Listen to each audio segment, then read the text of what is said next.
तो नए तरीके से आपको इंग्लिश बिल्कुल शुरुआत से हम सिखा रहे हैं। जो ट्रांसलेशन आपको सीखना है, ग्रामर पोर्शन बहुत ही आसान कर देंगे। बिल्कुल आपको बेसिक लेवल से हम बताने का प्रयास करेंगे, तो आप किस तरीके से सेंटेंस की रचना कर पाएंगे। बिल्कुल इससे बेहतर आपको कोई नहीं बताएगा।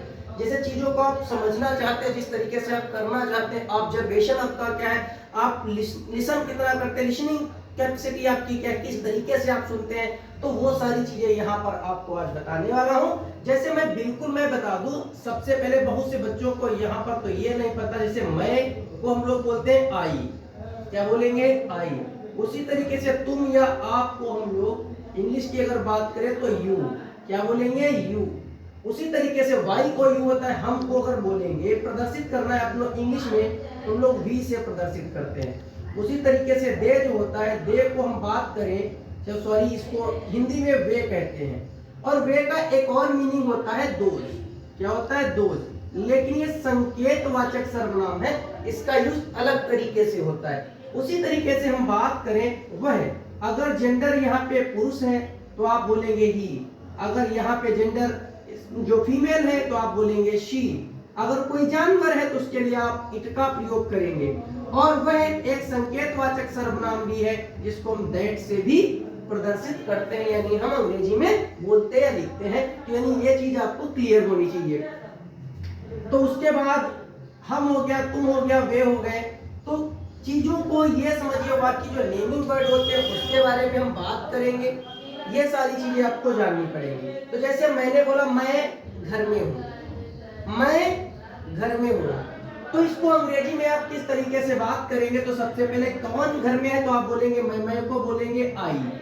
और मैं हूँ वर्तमान की मैं जब बात कर रहा हूँ मेरे लाल, तो हूँ आई के साथ जो यहाँ पे मेन वर्ब का काम करेगा, एम को बोले एम जो आएगा। और आई एम एट होम भी बोल सकते हैं, लेकिन इन द होम भी बोल सकते हैं। I am in the home, अगर आप इसको चाहें तो आई एम एट होम, मैं घर पर हूँ भी लिख सकते हो।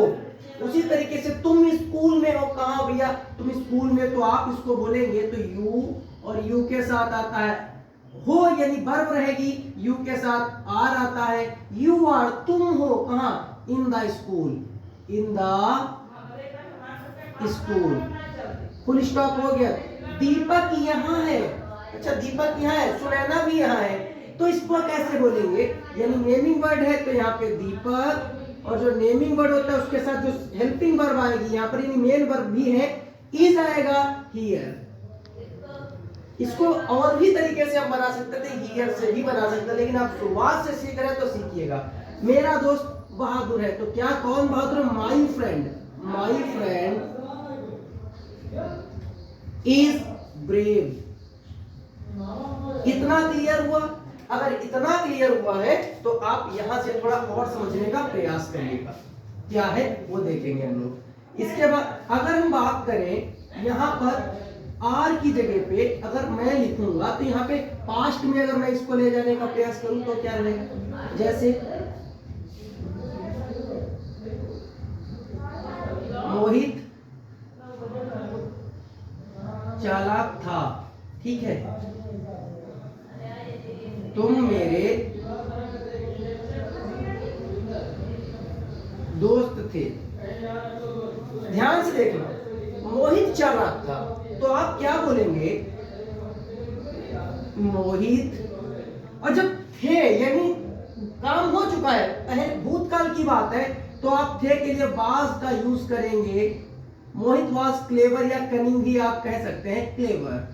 क्लियर हुआ, तुम मेरे दोस्त थे लेकिन अब दुश्मन हो गए कुछ समय से, तो क्या बोलोगे, you were, you were, you were my friend.